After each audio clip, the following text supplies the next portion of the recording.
In September 1666, a small fire broke out in a baker's shop on Pudding Lane, but within hours it grew into one of the most destructive events in London's history. At the time, the city was a dense maze of narrow streets lined with wooden houses, many built close together and overhanging the roads. A long dry summer and strong winds allowed the flames to spread rapidly, overwhelming the limited firefighting methods of the 17th century. For 4 days, the fire burned out of control, moving west through the heart of the city and consuming everything in its path. By the time the fire was finally contained, much of medieval London lay in ruins. More than 13,000 houses were destroyed, along with 87 parish churches and key civic buildings.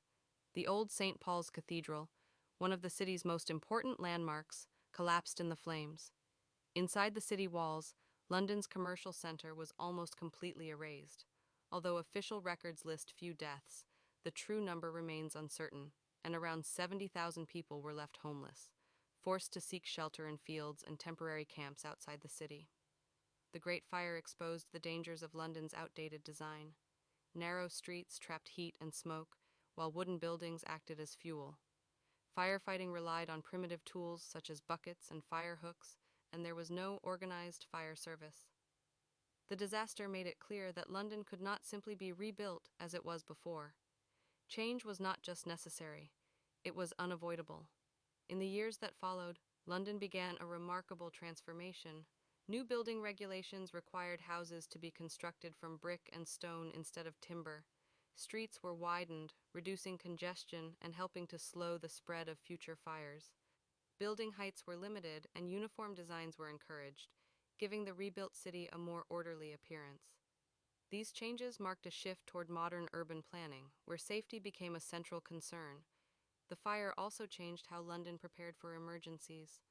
Fire insurance companies emerged, offering financial protection to property owners and funding private fire brigades to protect insured buildings.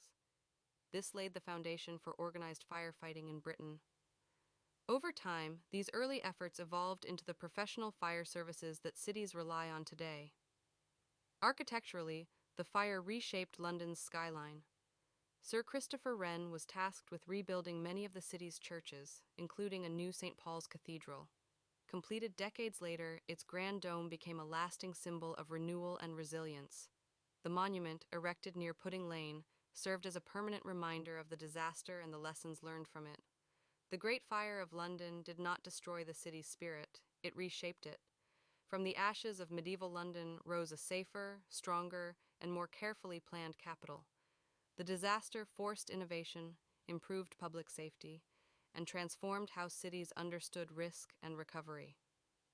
More than a tragedy, the Great Fire became a turning point that changed London forever.